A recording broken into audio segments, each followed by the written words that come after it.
I'm glad we're back, audience. This is the post show. Eduardo joined here by Layla. We had a lively discussion in the back room. But anyways, I hope you, the audience, enjoyed the scenes we got to see tonight because, good news, Layla. We saved Aurora. I guess, but she is like down a sister now, as far as we know. As far as I mean, it looked pretty convincing. I did, honestly, her Barbara dying was pretty cathartic. She's like lecturing the parent, the mothers, like, you're bad mothers, your children are better off without you. And then this monster's like, nah, shut up. We're gone. Listen, part of our conversation in the green room was that all of us have seen enough anime, right? You pick one, whichever one you've seen. If you watch the shonen, you don't trust a death till you see that body, and even then, sometimes. Yeah, no, but yeah, you're right. But especially in the other world there, but and also now officially, Astrid and Rachel, the stabbing sisters. They both got to stab different people, different things. It's important to bond with your fellow humans in different situations, right? It makes you feel less alone. Yeah, I mean, we were just talking about me wanting to do team karaoke, and that's one way of doing things, right? You could do some team karaoke, you could do some team hiking, maybe, take a little walk, a little trip, or you stab. Stabby, I like it. Stabby. So we talk about that scene. So that premiered today, right? Where Astrid decides Aurora's ultimate fate. Production team is going to put that up on screen for you, just to rewarm the mood, right? Aurora, getting on her knees, essentially ready to get whatever is coming her way, and they intervene, make sure what's coming her way is not munching monsters. Yeah, Astrid really deciding there to be a good Samaritan and going to save Aurora, even though she did kidnap her son and feed him mystery root and try to feed her mystery root and also torment her bureaucratically, which is the worst way you could probably be tormented in our modern day.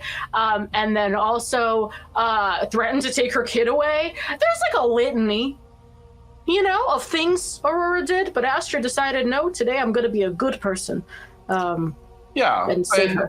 Yeah, the monster made sure that the good person was fine, but the one who was lecturing is like, no, she saved someone. Stop. So I kind of liked it just because Barbara got it coming, and there's it's sweet, tasty justice, which I like.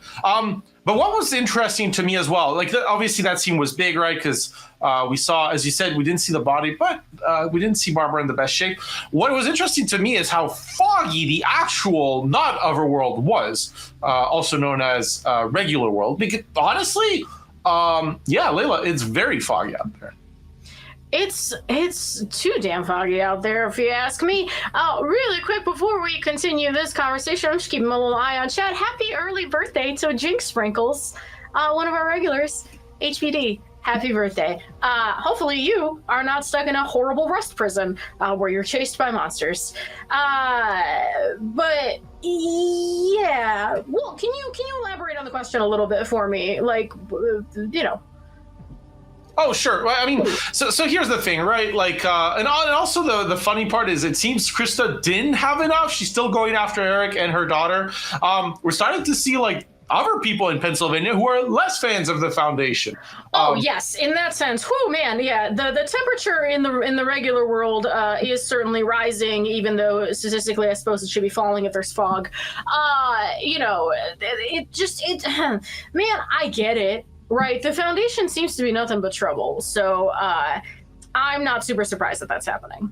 No, that's fair. But, on the other side, the fog in Norway, it's associated to our decision, kind of our ongoing one, the one that's going to close tomorrow. We're going to talk about it today as a result.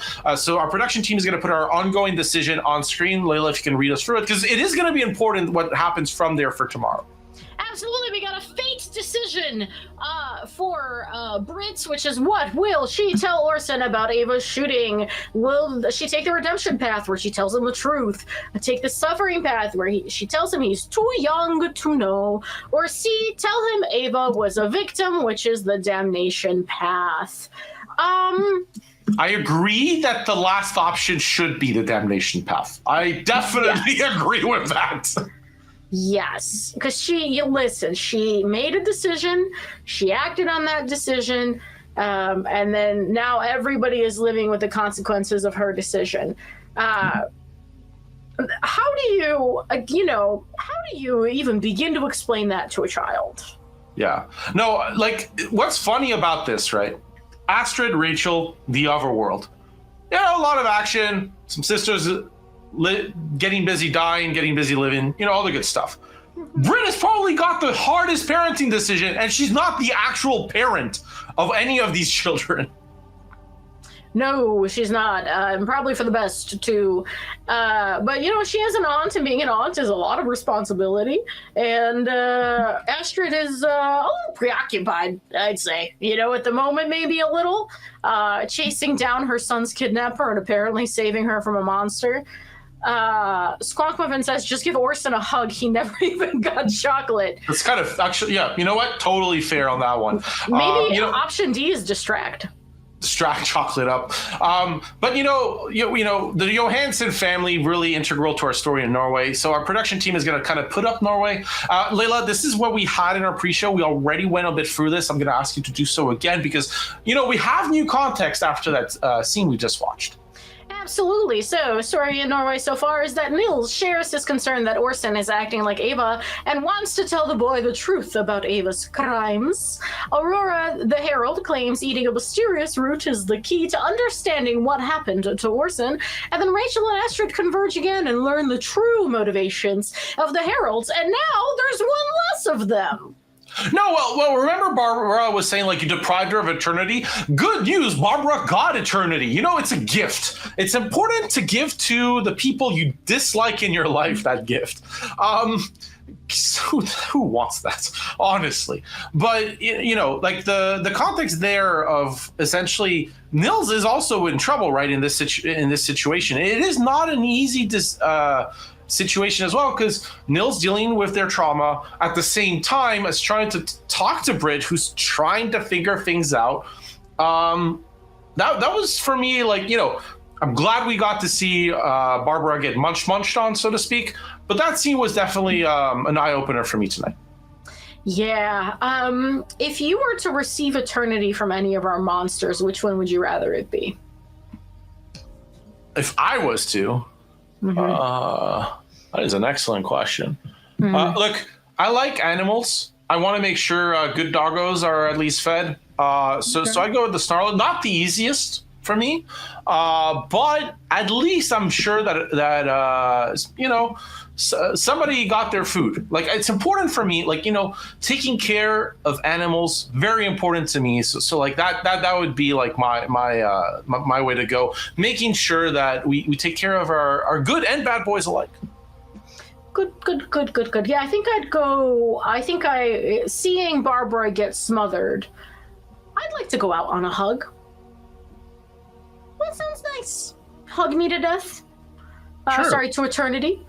To eternity, that's the one. To eternity and beyond. Absolutely. The worst Buzz Lightyear spinoff we could possibly muster. I mean, the thing had like a large wingspan, right? So like that, the illusion isn't that far off. Yeah, that's Silent Hill Ascension Season 2. We send the Smotherer to space. You can always make things better with space, right? You can always have a sequel in space, and clearly it goes ahead. Or so, like, a lot of writers thought so in the 50s and 60s, but that's an aside note. I think the thing that's interesting is in Pennsylvania, like, having the door being closed, and we'll talk about Pennsylvania in just a bit, that was like, the action's starting to move again there, whereas in Norway, I'm glad that we're starting to get towards closure on a lot of the way that this story has lined up. Yeah, for sure. I mean, the entire time it's kind of felt like the two locations have been in step with each other, but not necessarily always parallel. And it is nice to see some of those threads open in Norway. That being said, what's going to open then for the remainder of the season? That's the scary part. For sure. We'll talk about Pennsylvania, as I alluded to. So the production team is going to put that up on screen. Again, we talked about this in the pre-show. Liz is going to re-walk you through it. But very importantly, a door closed in Pennsylvania. That's a big deal. That's true. Meanwhile, in Pennsylvania, Eric made the choice to reject Krista's offer of Ascension. Eric's fears that Faith is becoming evil are inflamed after he and Rachel witness her bloodletting Barbara. Rachel makes a decision about what tactics she'll use to coax information out of Barbara. And if you've been here for both the pre-show and the post-show and you're starting to make your little bingo boards for how these shows go, how many, if Layla reading the same lines more than 2 different ways should be a square. I'm just going to give that one to you. Yeah, totally reasonable, right? Different tonality, different context. I do like how Eric had to basically deal with, like, kind of parents, not worst nightmare, but nightmare, where your child says something, right? And you're just like, you know, it's like the what is it? You can just see it in his face. Like, she's like, oh, to suffer, you know, in the grove of trees. And he's just like, oh. Yeah. No. It's kind of like Eric's baby shark, you know? It's the same parent. Oh God, they're saying it again. She might as well be singing "Let It Go," with the reaction that he's got going. Somebody, I think Leonardo's 5 actually asked a question for a production question, which is, are the monsters metahumans too? No, they are not. So metahumans is a people system, and the monsters are monsters, right? So those are like entirely custom made by some like super talented artists that we got to work with. Shout outs to our team also at Bad Robot, who like supervised the creation of those monsters, and our team of Behavior, who supervised a lot of the animation. So that is like from scratch, freshly baked with, you know, like a sourdough starter monsters. I do like home bake. I do like home cooking, home baking, like especially, you know, professional. Like you can feel the love and care in. Frankly, the more horrible they are to see, the lovelier they are as a result to appreciate. Yes, we have some choice internal memes with some of the monsters, and they're all horrific, and I love them equally. Except I do have my favorites, and if you guess what they are, you get, I don't know, I'll blow you a kiss. Fair enough. Yeah, so, now we're going to just see chat naming monsters, clearly. Absolutely. Magic Marmo says, love the monster design. Oh, thank you. Again, thank you to our wonderful team. But yeah, it's, man, Eduardo, again, we got doors closing, doors opening, and I don't like any of them. And I know I say that a lot, but it just feels like we're escalating towards our inevitable finale, and that's unfortunate for the characters, but fortunate for us. Yes, and the audience are the one who decide how this finale is going to play out. Fundamentally, the decisions made by them are what is allowing us to get to that finale. Production is going to put up the decisions that you, the audience, have made in this past week. Lila's going to read through them. Absolutely. So, how will Eric respond to Krista's proposition? You guys said reject her offer completely. He had none of that. What will Rachel do with Barbara? Y'all said let her go. Let her go. I forget the lyrics of the rest of that song in the present moment, but you get where I was going. What will Astra do with the root offered to her by Aurora? Y'all said eat that root. One of those decisions, as you can see, is not a Fate Rail decision, but for the ones that were Fate Rail decisions, you did choose redemption. So, redemption root, correct. to be fair, there was another. So I did actually like the four decisions we had last week were pretty important. And when we prepare this, we put free up on screen for you, the audience. But I actually like the fourth one as well, which was what will Astrid tell Orson about Carl. And the decision was really close. It ended up being tell him the truth out of the binary option of that in line. And honestly, if you hadn't had a chance to check that scene where Astrid explains to Orson essentially what Carl went through, I thought that was like one of the more touching scenes of last week. I really enjoyed kind of the heart-to-heart where Astrid could have, she could have just gone, no, I don't have the energy for this. But when she does a lot for her son. While drugged, by the way, she has a pretty sensitive discussion with her boy after getting something injected, in her neck, and also her girlfriend writhing on the ground at the same time. That was a pretty intense scene. There was a lot going on there emotionally between mother and son, and then also, kind of Haugen overcoming and mounting an attack while also drugged. These women, they really can do anything. Yeah. And of course, Hastrid, we didn't talk about Hastrid all week, but yes, that was a big deal at the start of last week, but we kind of got the Herald distracted by Barbara and Aurora there. Yeah, and when you see them like at the same time, it's kind of like, not okay, that makes sense. I'm glad there's only one left, because that way it's easier to not confuse them. Yeah, now there's only the one with the fun accent. You know, we have the one with the American accent, then we have the one with the, I would say, like half British. You know, she really took her European vacation to heart. She really said, I'm getting in character, I'm method now. And I love that for her. Yeah, I'm glad she's going to stick around a bit. Now, Norway, we're going to re-talk about our decision that's ongoing. Our production team's going to put that again on screen for you, the ongoing decision. Liz going to read through it. This is the one we've talked about, but it is important for tomorrow's show, so we're going to give you context for that. This is a fate decision. What will Britt Orson tell? What will Britt tell Orson about Ava's shooting? Will she take the redemption path and tell him the truth? Will she tell him he's too young to know and take the suffering path? Or will she tell him Ava was a victim for the damnation path? For Britt, statistically, when people interact with choice-based narratives, still, like, just generally speaking, people will go towards the good path, which, you know, the redemption path in our context is the closest. But for Britt especially, right, folks are really like set on redeeming Britt. Yeah, and that's why redemption is currently quite a bit ahead. Damnation is actually not that far off. You'd think it's further off, but it's actually it is doable. Where tell him Eva was a victim, but yes, you're right. Britt is a character that people associate with. I know we kind of the funny part about this is it's not fun Britt making the decision. Should we have a name for like serious Britt? No, the right term was so Britt, I believe. So Britt, yes. So we my have suggestion would have just been Britt Prime. So. Oh. I like it. So Britt Prime has to choose this. Not fun Britt, not smiling Britt, not doppelganger Britt, not Britt the Second, not diet Britt, so to speak. We kind of go with classic Brit here. So Britt Prime, a few names that are important. We are making light of this decision, by the way, audience, but that decision is closing tomorrow. And it is there is a really heartful choice here for that character.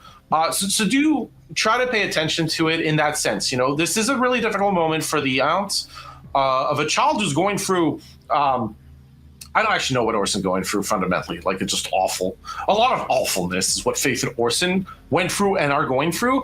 So taking that consideration, right? We love a lot of the lighthearted stuff here, obviously on the show, and it's a horror show, so why wouldn't we? But that one I know it's definitely a thing. Absolutely, yeah. Faux Brit is good too. I like Faux Brit. British was a good one too. British was great. I am glad that we have now come to the part of the show where you have joined me in your reaction, just going, that's bad, right? That's not good. Really apt analysis here by the hosts on Silent Hill Ascension. Really dig in deep here. Really pull out the thesaurus words for our audience. Me just sitting here the entire time going, like that one SNL skit from forever ago with Selena Gomez in it. Just, that's bad. Yeah, that's what I mean, sometimes you gotta call a fog a fog. You gotta call a horrible child, and somebody getting munched. But anyways, I am loving, by the way, the audience totally going for all the Brit puns now. I hope you continue this like well after we're gone, because again, we are nearing the end of the show. Lila's going to kind of recap the action, what's been going on this past week, today. But please do continue with the Brit puns. We do like watching these a little bit as we go. So, and we'll keep featuring the best Brit puns as the days go on for sure. Absolutely. So, in Pennsylvania, we got Eric stepping up to the plate as a father, while his daughter is trying to bloodlet a lady in the basement. That's fine. And his wife continues to get pulled into the other world to face a Norwegian lady in a similar circumstance and 2 female-shaped plagues. Over in Norway, again, Astrid, similar to Rachel's, keeps getting pulled to face Aurora and Barbara, while Orson has a gun, casual, and Nils and Britt have to kind of figure out how to handle that situation. And also now, with all that, we are one lady, less ripped to a queen. Barbara, we knew ye. We saw the trouble you were stirring. You weren't as meddlesome, I'll say, as Xavier was in people's personal lives, but I respect that, you know, staying in the shadows and kind of manipulating from afar. And, you know, that's been today on Silent Hill Ascension. And if you all liked it, production will throw up a graphic about our run of show. Our next show is, in terms of seeing our radiant, beautiful faces, will be on Wednesday. We are here Monday, Wednesday, Friday at 5:40 Pacific. Every weekday, you will see Ascension itself play at 6 Pacific. And then again, Monday, Wednesday, Friday, you can come back after the show and see two of us three hosts again. And usually on Friday, we have maybe a special guest or some such. Last week, it was our cinematics director, Don, and everybody had a lovely time. But hey, Eduardo, it's been such a pleasure to be here with you. It's been such a pleasure to be here with the audience. Any parting thoughts? Yeah. May Barbara rest in pieces is mainly my parting thought. But, you know, for the audience, it's foggy out there. I highly recommend taking that blanket with you no matter where you go. But again, no matter where you are around the world, it was an absolute delight to be in your company, to be in Layla's company, of course, as well as our production team in the back room, who I'm going to shout out because we don't do it enough. They deserve some love. So audience, if you could send some love to our tech team who you don't see, because after all, there are monsters behind the screen. Now, that said, I literally just heard our tech team laugh in my ear, which, as far as I'm concerned, great note to end the evening on. Wherever you are around the world, whether it's morning, afternoon, evening, or night, I hope you had a delightful time. Again, it's foggy out there. Take care. We'll see you at the next show.